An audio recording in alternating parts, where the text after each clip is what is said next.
wasiwasi, kwa sababu ninaona mwisho wake mbaya sana endapo hatapata msaada wa kiroho.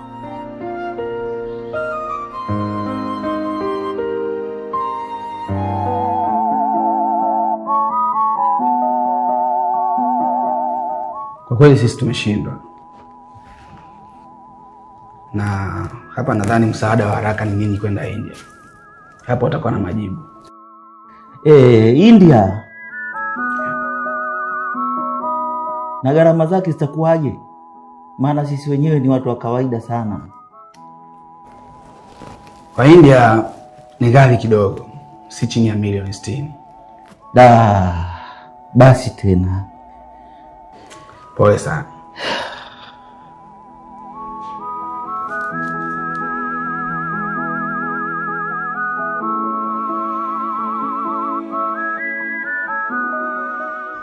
Mke wangu, kama nilivyokuambia, daktari amesema ugonjwa huu